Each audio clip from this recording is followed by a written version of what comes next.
Hello and welcome to EdPlay's live lessons from your homes. Thank you for joining us. I'm Mrs. Twos and you've joined us for a science lesson about seasonal changes. Perhaps you're familiar with EdPlace and often use it, but in case you're not, we're an online digital learning platform written by teachers for children in Year 1 to 11, offering English, Maths, Science and 11 plus self-marked activities, all written by fully qualified teachers. We're bringing live English, Maths and Science lessons into your homes during the school closure period, so why not join us over the next few weeks as we tackle some key topics. You might find it useful to have a pen and paper handy as we go, so that you can make a note of key ideas or jot things down. You'll also need access to your EdPlace account. If you don't have an EdPlace account, do not worry. You can access all of our activities if you go to edplace.com. We'll go over this in more detail when we get to that part. So welcome to today's Year 1 science lesson about seasonal changes with Mrs. Twos. By the end of today's lesson, we're aiming to have achieved either one or all of the following 3 steps. Understand the different types of weather and how these can be measured. Describe the apparent changes across the seasons. Explain how day length varies across the seasons. Before we get going, it's important to understand some key ideas that will help us with this topic. The first question to ask ourselves is, can you name the 4 seasons? That's right, autumn, winter, spring and summer. Now can you think, what type of weather is connected with each? Well, the weather changes a lot here in Great Britain. In autumn, we get windy, blustery and rainy weather. Winter brings with it colder weather where we may get ice and snow. The spring often sees warmer days, and summer, lots of hopefully warm sunny days where we can play outside. Now, imagine you are a weather reporter. Look out of your window right now and can you describe what you can see? If I look out of my window now, on the 25th of June 2020, it is glorious sunshine. In fact, we're in the middle of a heat wave and temperatures are going to go as high as 34 degrees today. So this is a very hot and sunny day. To help us to understand the changes that happen in each season, we should think about the different activities we enjoy during each one. Have a look at each of these pictures. Can you guess which season they belong to? The little yellow chick. That's right, it belongs to the season of spring, when chicks hatch from their eggs. What about the pumpkin? That's right, it'll be autumn, when we carve pumpkins to celebrate Halloween. What about this delicious ice cream cone? That's right, we'll find it in the summer season to keep us cool on those sunny days. And finally, what about this picture of a stocking? You got it. It's from the winter season, when we celebrate Christmas. Can you guess which season each of these pictures belongs to? The firework. This belongs in autumn, when we celebrate bonfire night. The paddling pool. Definitely a summer item, when the weather is dry and hot and we can paddle outside. The snowman. Oh yes, that's from winter, when we may get snow on the ground and we can have fun building snowmen. And finally, the chocolate egg. This belongs in the spring, when we have Easter. We may even have an Easter egg hunt. During the 4 seasons, the length of daytime will change. How does it change? And can you think to yourself, when will it go dark today? When the sun sets certainly will depend on the season we are in. In the summer, there is a lot more daylight. The days are longer, the nights are shorter, and the weather is warmer. The sun sets later at night in the summer, and it will rise earlier in the morning. In the winter, there is a lot less daylight. The nights are longer, the weather is colder. It can even be dark going to and from school. The sun will set earlier in the evening and it will rise later in the morning.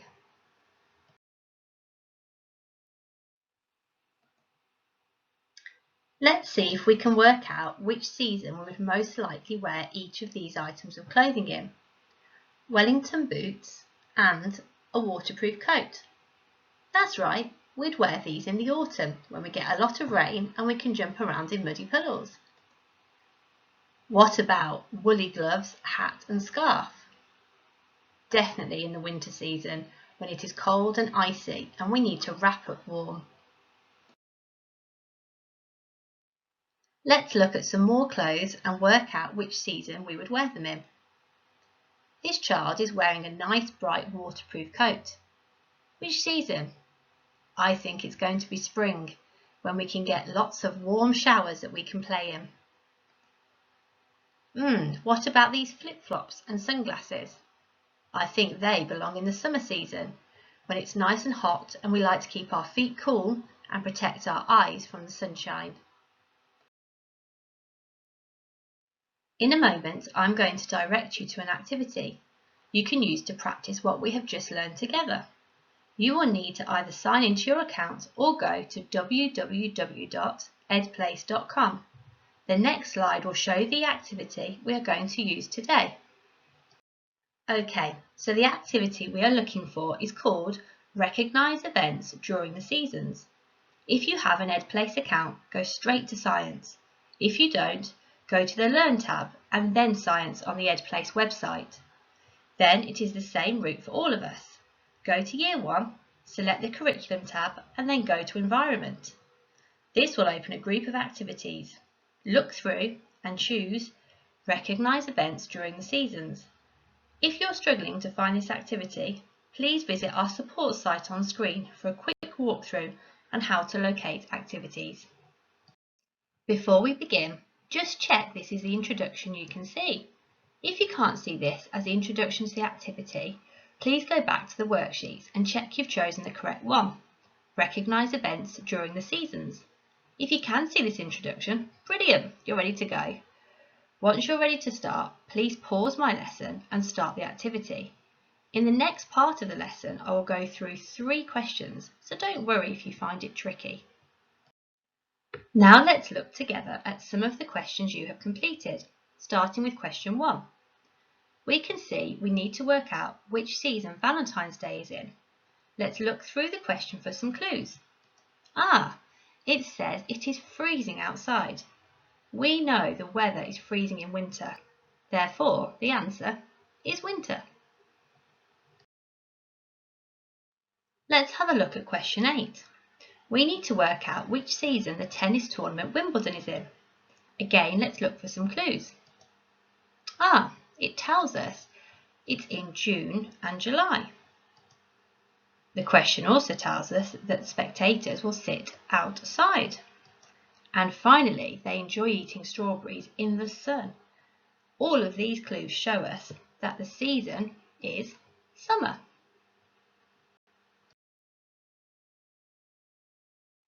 Finally, let's have a look at question 10 together. Again, let's have a look for some clues. They can't wait for school to finish for the year. Another clue is that the sun is shining. And the final clue is that it will be light all evening.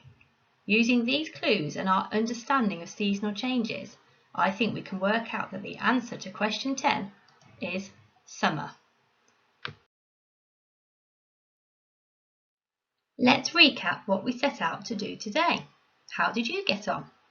Can you understand the different types of weather and how these can be measured? Are you able to describe the apparent changes across the seasons? And have you had the opportunity to explain how day length varies across the seasons? If you have met 1, 2 or all 3 of these objectives, fantastic job! You've worked really hard today. We know that some of you will need a little more practice to really master these skills, while others of you are ready for your next challenge. To help you know which activity to select next, here are some suggestions. The activity we just used is listed as Activity 3. If it felt a little tricky for you, why not try Activity 1 or 2 to gain confidence in the skills you need? Then give Activity 3 another go to see if you are more ready to tackle it next time. If you are ready for a challenge, Why not try activities 4 or 5? It doesn't matter which activity you try. The important thing is to try the one that is right for you. Good luck. As we finish up for today, here are other places you can find us or access support. For more tips and ideas, why not check out www.edplace.com. You can follow us on Twitter at edplace_UK or join our Facebook group, EdPlace Home Learning Community. We look forward to working with you again really soon. Keep up the hard work.